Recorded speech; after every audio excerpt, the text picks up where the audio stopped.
Today we're obviously discussing art that deals with the place where gender and the politics of religion meet. My art deals with gender, with religion, and with politics. I think, normally I don't tell people this, but I do think that it's somewhat important tonight to understand where I'm coming from. I grew up Reform in Kansas City, Missouri, which is nowhere. So I didn't go to day school, and I never had a bat mitzvah. I really can't read Hebrew very quickly. So I tend to approach most of these issues from a very simplistic perspective, not from a scholarly perspective. So you're going to see that in the art that I'm going to show you quickly. I deeply feel that we Jews are still here because halakha is organic. I really think that that's the most beautiful thing about halakha. Over the millennium until today, halakha confronts change, balancing events and modernity, and yet struggling to maintain that unique Jewish perspective. What interests me the most is the place where halakha and real life meet. I'm troubled by the places where I feel that halakha has failed us.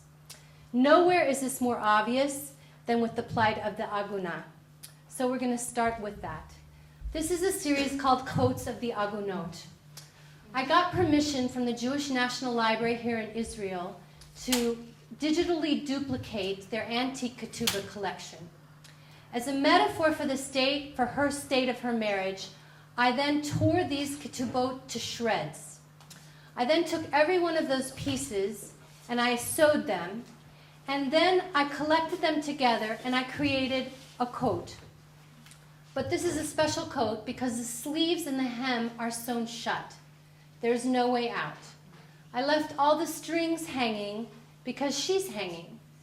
And it's specifically made of paper because it's paper, her ketubah, which traps her, and it's a piece of paper, her get, which she's waiting for to release her from this state. A little bit.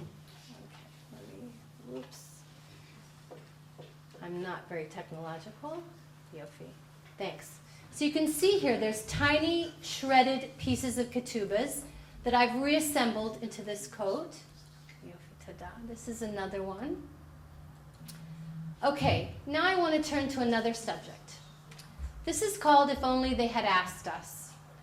So I feel that there is a serious lack of women's voices in halakha. And I think men and women think differently. I don't think we think exactly the same. And I think both points of view are valid. And I think for sure, if there had been women writing the Talmud, that we wouldn't have the situation of agunot today.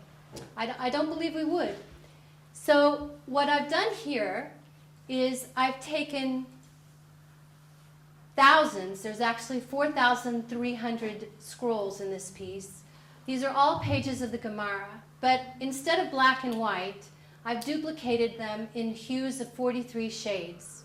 And then I've hand wrapped each one in different colored threads. I want to go back to the, no, other way. Yeah. One more. And this is called If Only, and it sort of looks like a robe of judgment or a mantle of leadership. And If Only They Had Asked Us suggests how much more colorful halakha would be if women had been asked to help write it. So that's what this piece is about. And then, go one more. Okay, this is perhaps, for me, one of the most interesting and one of the thorny places where halakha and real life meet. So today we all refer to this as akara hilchatit or halachic infertility. Now, if you don't know what that is, basically there's a situation where a woman ovulates immediately after her period. So after she waits the 7 clean days to go to the mikveh, she is way, way past the period when she could get pregnant. So this is something known as halachic infertility, because technically she could get pregnant no problem, but within the confines of halakha, she cannot. So modern Orthodox rabbis, usually privately behind closed doors, counsel these couples. Pru or vu is from Hashem. It trumps everything. Don't wait 7 days. go to the mikveh the minute your period is over, get pregnant, and have children. The ultra-Orthodox say, oh, no. We don't touch halakha. We have modern medicine. Take hormones, change the length of your cycles, and get pregnant when the rabbis in halakha say you should.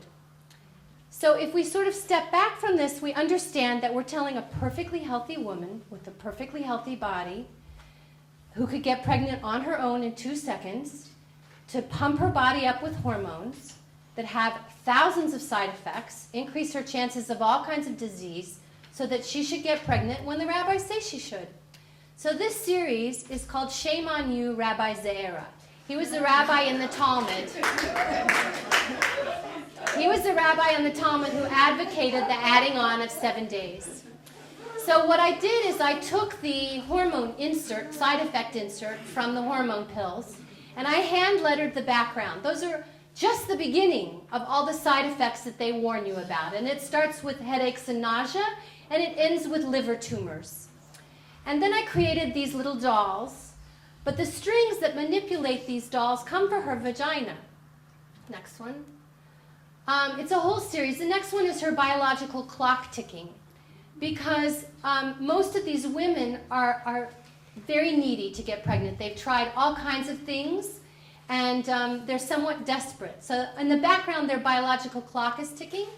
And furthermore, we all know that the minute a woman takes hormones, the chances of her having multiple births increases, which is dangerous for the baby and dangerous for the mother. So these are 3 little hot spots of my sort of artistic world in which I'm fascinated by the place where halakha meets real life. I also think that art can be a fantastic platform to make people aware of a problem, to make people question something. I can tell you that, in the Dati world, everybody knows the plight of the agunot. In the non-Dati world, people are amazed. They didn't even know that this problem existed. So for me personally, that's one of the wonderful things that art can do, which is open people's minds. I'd like to end with a video.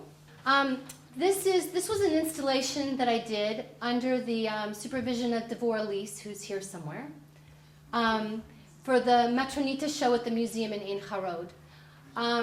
This is, for me, sort of a quintessential situation where halakha and art meet. Ooh, yeah, thank you. Make it a full frame. I'm going to stop talking, let you see it. No, it's okay. Yeah. I think maybe turn it up a little. The volume.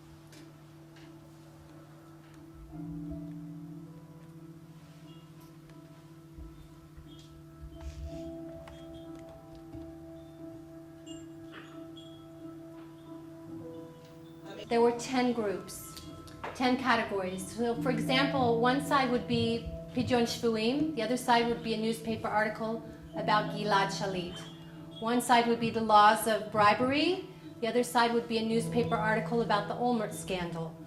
One side would be the laws of Nida, the other would be halachic infertility. One would be, for example, Rav Moshe Feinstein's ruling on the converts, the other would be the Rivlin bill.